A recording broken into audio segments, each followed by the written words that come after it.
இப்போ big pass வீட்டில் ஒரு விபரீதம் ஒன்று நடந்துருச்சு. எல்லாருமே என்னாச்சு ஏதாச்சுன்னு ஓடுறாங்க. இப்போ வந்து பார்த்தீங்கன்னா கரெக்டாக மணி 1:30 ஆயிடுச்சு. பிக் பாஸ் வீட்டில இருந்து, அதாவது பிக் பாஸ் வீட்டில் போட்டியாளராக இருக்காங்களா, அவங்க வீட்டில இருந்து ஒவ்வொரு லெட்டர் வந்துருந்துச்சு. இந்த லெட்டர்லாம் வந்ததுக்கு அப்புறம் அந்த லெட்டர்லாம் வாசிச்சு அழுது முடிச்சுட்டு எல்லாம் ஃபீல் பண்ணி முடிஞ்சதுக்கு அப்புறம் வந்து ட்ரெஸ் சேஞ்ச் பண்ணிட்டு இருக்காங்க. இந்த இடத்துல வந்து பார்த்தீங்கன்னா ரஞ்சித், சத்யாவும் ஆனந்தியும் பேசிட்டு இருக்காங்க. ரஞ்சித் வந்து சொல்றாரு, இந்த மாதிரி கண்டென்ட்டுக்காக வழியை போய் சண்டை போடலாமா, அது தப்பு இல்லையா, நமக்குன்னு ஒரு கேரக்டர் இருக்கு, அந்த கேரக்டர் வந்து நல்லபடியாக கொண்டுட்டு போகணும் அப்படின்னு சொல்லி சத்யாவும் ரஞ்சித்தும் பேசிட்டு இருக்காங்க. சத்யா கூட என்ன சொல்றாரு, நம்ம வந்து ஜெனினா போகணும், தேவையில்லாமல் போயிட்டு இருக்கக்கூடாதுன்னு சொல்லி முதல்ல பேசிட்டு இருக்காங்க. ஆனந்தி வந்ததுக்கு அப்புறம் அப்படி டாபிக் மாறுது. இந்த மாதிரி வந்து நான் அந்த கயிறு இழுக்கிற டாஸ்க்ல வந்து பார்த்தீங்கன்னா ரொம்ப தப்பாக நடந்துக்கிட்டேன், அதுக்காக கேர்ள்ஸ் சிட்டியெல்லாம் மன்னிப்பு கேட்கலான்னு கூட நினச்சிக்கிட்டு இருந்தேன் அப்படின்னு சொல்லி சத்யா சொல்றாரு. ஆனந்தி வந்து சொல்ற பேச்சு கேட்டாங்க அப்படின்னா ரியலாக இருக்க முடியாது, நேர்மையாக இருக்க முடியாது, ஃப்ராடுத்தனம் தான் பண்ணணும். அந்த மாதிரி ஆல்ரெடி விஷால் வந்து கன்ஃபியூஷன் ஆகிட்டாங்க.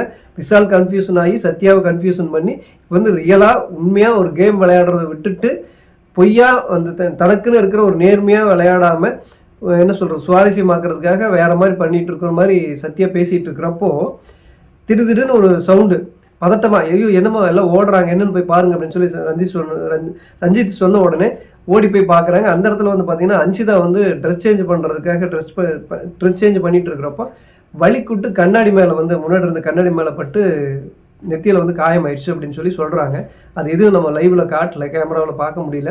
தலையில் கை வச்சுட்டு உட்காந்துருக்காங்க. உடனே கன்ஃபெஷன் ரூமுக்கு போங்க அப்படின்னு சொல்லி எல்லோரும் அப்படி தாங்களாம் கூட்டிகிட்டு போகிறாங்க. கூட்டிகிட்டு போகிறப்போ போய் உட்கார வச்சுட்டு பிக் பாஸ் கிட்ட கூப்பிட்டு சொல்கிறாங்க, இந்த மாதிரி கன்ஃபெஷன் ரூமுக்கு கூப்பிடுங்க, இந்த மாதிரி அன்ஷிதாவுக்கு வந்து ட்ரெஸ் சேஞ்ச் பண்ணுறப்போ வலிக்குட்டு கண்ணாடியில் பட்டுருச்சு, கண்ணாடியில் வந்து பட்டு காயமாயிடுச்சு அப்படின்னு சொல்லி பிக் பாஸினுடைய குரலுக்காக வெயிட் பண்ணிட்டு இருக்காங்க, அவருடைய அனுமதிக்காக வெயிட் பண்ணிட்டு இருக்காங்க. உடனே மறுபடியும் படபடன்னு எல்லாரும் என்னமோ ஏதாச்சும் மறுபடியும் ஓடுறாங்க. என்னடா மறுபடியும் ஓடுறாங்கன்னு பார்த்தா அங்கே சாச்சனாவுக்கு வந்து பார்த்தீங்கன்னா கண்ணாடி ஏதோ காலில் விழுந்து, அதே இடத்துல சாச்சனாவுக்கு நடந்த அதே மாதிரி அந்த இடம் தான் நினைக்கிறேன். அந்த இடத்துல வந்து பார்த்தீங்கன்னா அங்கே ஏதோ ஒரு கண்ணாடி இருந்து அது காலில் விழுந்து, ஆல்ரெடி சாச்சனாவுக்கு வந்து இந்த கயிறு பிடிக்கிற டாஸ்கில் வந்து காலில் மிதித்து கால் வீங்கி கட்டு போட்டுருந்து இப்போ தான் கொஞ்சம் பரவாயில்லாமல் குணமாக இருக்குது.